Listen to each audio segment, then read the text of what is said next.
రైతులందరికీ నమస్కారం అండి. Welcome back to our channel. Tummala Nageswara Rao డుమ్మా కొట్టిరన్నమాట. నిన్న చూసుకున్నట్లయితే ఈ యొక్క విషయం ప్రతి ఒక్క రైతుకి తెలుసు. సో అమౌంట్ విషయంలో మీరు ఎవరు కూడా వర్రీ అవ్వాల్సిన అవసరం లేదు. మన సీఎం రేవంత్ రెడ్డి గారు ఇక్కడ ఏం చెప్తున్నారంటే అమౌంట్ విషయంలో నిన్న వ్యవసాయ శాఖల మంత్రి గారు పొద్దున్నే సీఎం రేవంత్ రెడ్డితో కలిశారు. అమౌంట్ విషయంలో మీరు ఎవరు కూడా వర్రీ అవ్వాల్సిన అవసరం లేదు. మేమందరికీ కూడా 500 రూపాయల బోనస్ ముందుగా చెల్లించాము. ఈ అమౌంట్ కూడా ఇప్పుడు ఎలాంటి ఎలక్షన్స్ లేకపోవడం వల్ల ఆ అమౌంట్ నిలిపివేయడం లేదు. మీ అందరికీ కూడా అతి త్వరలో తుమ్మల నాగేశ్వరరావు గారు అనారోగ్యంతో ఉన్నారన్నమాట. అనారోగ్యం కారణంగా రైతు భరోసా డబ్బులపై వ్యవసాయ శాఖల మంత్రి తుది నిర్ణయం అయితే తీసుకోవడానికైతే ఇది ఒక ప్రధాన కారణాంశం అన్నమాట. సో ఆయన ఇప్పుడు చూసుకున్నట్లయితే మనకు ఎలాంటి ఎలక్షన్స్ వల్ల ఈ అమౌంట్ అయితే మేము నిలిపివేయట్లేదు. మేము ఇప్పుడు అమౌంట్ కోసం ఈ విషయంలో కూడా మేము చాలా వరకు అయితే ఇబ్బందులు పడుతున్నాం.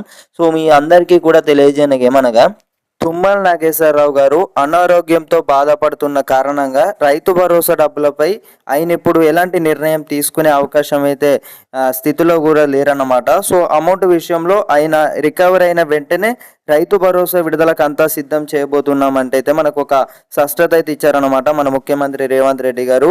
సో అమౌంట్ విషయంలో మీరు ఎవరు కూడా వర్రీ అవ్వాల్సిన అవసరం లేదంటే అయితే మనకు చెప్పడం జరిగింది. సో ఇప్పటికే సీఎం రేవంత్ రెడ్డి గారు రైతు భరోసా డబ్బులకు సంబంధించి 9,000 కోట్లు అంతా సిద్ధం చేశాం. సో నిన్న కేబినెట్ భేటీలో నిన్న వ్యవసాయ శాఖల మంత్రి గారు ప్రధాన కార్యదర్శి అన్నమాట. సో ఆయన మీ చేతుల మీదనే రైతు భరోసా పథకం ఇంకేదైనా కానీ రైతులకు సంబంధించి ప్రతిస్పందన పొందుతున్న రైతు భరోసా పథకానికి సంబంధించి అయితే ప్రారంభించాల్సి ఉంటుంది. సో ఆయన లేని కారణంగా అమౌంట్ అయితే విడుదల చేయడానికి అయితే మేము అందరికీ కూడా ఒక హామీ అయితే ఇవ్వబోతున్నాం. అందరికీ కూడా ఈ యొక్క అమౌంట్ అతి త్వరలో మనకు ఉత్తమ్ కుమార్ రెడ్డి గారు కూడా ఒక కీలక సమావేశం కూడా ఒక మీడియా వర్గాలు కూడా మనకు మాట్లాడబోతున్నట్లయితే సమాచారాలు అయితే వస్తున్నాయి అన్నమాట. సో అమౌంట్ విషయంలో మీరు ఎవరు కూడా వర్రీ అవ్వాల్సిన అవసరం లేదంటే అయితే మనకు ఒక స్పష్టత అయితే ఇస్తున్నారు. సో సీఎం రేవంత్ రెడ్డి గారు ఇప్పటికే వీళ్ళు ఏం చెప్తున్నారంటే 500 రూపాయల బోనస్ మేము ముందుగా చెల్లించాం. సంవత్సరానికి 12,000 రూపాయలు వ్యవసాయ శాఖల మంత్రి గారు రైతు భరోసా విషయంలో ఇప్పుడు ఎలాంటి నిర్ణయం తీసుకోవడం అంటే నిర్ణయాలకు సంబంధించి అయితే తీసుకునే స్థితిలో లేరన్నమాట.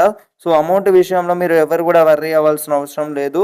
మేము అతి త్వరలో ఈ యొక్క యంత్రాంగం అంతా కూడా రైతు భరోసా క్షేత్రస్థాయి పథకం అమౌంట్ విషయంలో మీకు అందరికీ కూడా అతి త్వరలో కూడా చెల్లించబోతున్నాం అంటే అయితే మనకైతే ఒక స్పష్టత అయితే ఇవ్వడం అయితే జరిగింది. సో ఇప్పటికే చాలామంది రైతన్నలు అమౌంట్ అయితే ఇంకా ఏందన్నా ఇంకా కేబినెట్ భేటీలో వ్యవసాయ శాఖల మంత్రి కూడా లేరైందన్నా అంటే అయినా ఆరోగ్యం అయితే అస్సలు బాగాలేదన్నమాట, క్షీణించడమే జరుగుతుంది. సో జెడ్పీటీసీ ఎంపీటీసీ ఎన్నికలకు సంబంధించి కూడా మనకు నిన్న కేబినెట్ భేటీలో ఎలాంటి నిర్ణయం తీసుకోవడం లేదు మన ప్రభుత్వం చూసుకున్నట్లయితే. సో అతి త్వరలోనే ఈ జెడ్పీటీసీ ఎంపీటీసీ ఎన్నికలు ప్రకటించబోతున్నట్టు షెడ్యూల్ విడుదల చేసిన తర్వాత రైతు భరోసా విడుదల చేయబోతున్నట్లు తెలుస్తుంది.